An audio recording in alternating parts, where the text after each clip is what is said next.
আসসালামু ওয়ালাইকুম আলাইকুম। আসসালাম। ওয়ালাইকুম আসসালাম ওয়া শাহেদ, রাহমাতুল্লাহি ওয়া আমি বারাকাতুহু। ঢাকা থেকে বলছি। জি বলেন। জি, শাহেদ, একটু আগে একটা প্রশ্ন শুনলাম যে বান্দার হক নষ্ট করা।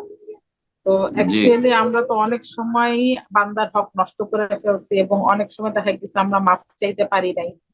তো সেই ক্ষেত্রে আমরা যদি আহ, সে আমি আমরা যদি সেই বান্দার জন্য সবসময় দোয়া করতে থাকি আল্লাহর কাছে, এবং তার কাছ থেকে যদি মাফ চাওয়ার মতন কোনো অবস্থা না থাকে, এবং এরকম যদি হয় যে ফিতনা তৈরি হইতে পারে বা তার সাথে আমার পরে সম্পর্ক নষ্ট হইতে পারে, তো সেক্ষেত্রে হুম, আমরা যদি তার জন্য দান খয়রাত করতে থাকি এবং আল্লাহর কাছে মাফ চাইতে থাকি এবং তার জন্য দোয়া করতে থাকি, তাহলে কি আমরা মাফ পাবো?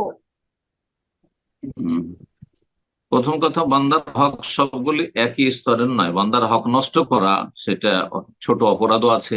ছোট হক নষ্ট করা, বড় হক নষ্ট করা, কারো প্রাণ নাশ করে কেউ খুন করলো, আর কেউ হয়তো তার 5টা 10টা টাকা মেরে খেলো, কারো কোটি কোটি লক্ষ লক্ষ লাখ টাকা আপনার জাতীয় সম্পদ মেরে খেয়েছে, দুটো তার সমান নাই। বলছে অপরাধের ধরনটা কেমন রয়েছে সেটা দেখার বিষয় রয়েছে। তারপরে যদি ছোটখাটো অপরাধ হয়, কারো একটু গীবত করে দিয়েছেন, কাউকে একটু গাল দিয়ে দিয়েছেন, কারো সম্পর্কে একটা আর কিছু করেছেন, কারো একটু ক্ষতি হয়েছে, মোট কথা কাবিরাই গোনা হতো, কিন্তু সেই রকম ধরেন নয়।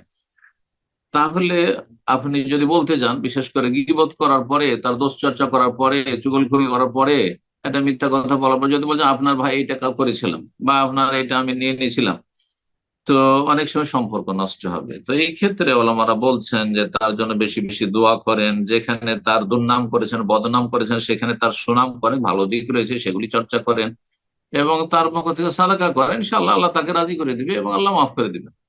আল্লাহ তাকে রাজি করে দিবেন। হ্যাঁ, তার হক অবশ্যই আছে, কিন্তু আল্লাহ তাকে সন্তুষ্ট করে দেবেন যে তোমার হক নষ্ট করেছে কিন্তু তোমাকে অনেক কিছু সে দিয়েছে, তোমার জন্য সাদাকা করেছে, তোমার জন্য দোয়া করেছে, তোমার সুনাম করেছে, এইভাবে আল্লাহ মাফ করে দিবেন, আল্লাহরা বলেছেন। জি জাযাকুমুল্লাহ। কিন্তু বড় বড় অপরাধ করে গেছে, বহু মানুষকে খুন করেছে, বড় ধরনের অন্যায় করেছে, বহু টাকা আত্মসাৎ করেছে, বেইমানি করেছে, আর বলছে যে আমি তো আর জাতিকে ফিরিয়ে দিতে পারবো না এত টাকা, দেশকে ফিরিয়ে দিতে পারবো না, ও তো বিদেশে পাচার করেছি, আর এতে লুটতারাজ করেছি, আর ঘুষ খেয়েছি, এত লোক ফিরিয়ে দিতে পারবো না, আল্লাহকে শুধু মাফ চাইতে থাকবো, আর আমি কি সাদকা করতে থাকবো, আর সাতক্ষণ মাফ হয়ে যাবে না? তো মাফেরও একটা সীমানা আছে, সেটা বুঝতে হবে। তবে যথাসাধ্য, যার ভুল হয়ে গেছে অলরেডি, তার জন্য তার কোনো উপায় নেই তওবা করা ছাড়া। যথাসাধ্য আল্লাহর কাছে ক্ষমা চাইতে হবে, আর যথাসাধ্য সেই বান্দার কাছে ক্ষমা চাইতে হবে। যে দেশের ক্ষতিকর সেই দেশের যথাসাধ্য কল্যাণ করার চেষ্টা করতে হবে। যথাসাধ্য যেই লোকগুলোর ক্ষতি করেছেন বা যেই লোকগুলো ক্ষতিগ্রস্ত হয়েছে আপনার কারণে, তাদের যথাসাধ্য উপকার করতে হবে। এইভাবে হতে পারে যে কাফারা মোচন হয়ে যাবে, হতে পারে যে গুনার মোচন হয়ে যাবে। আল্লাহ তাআলা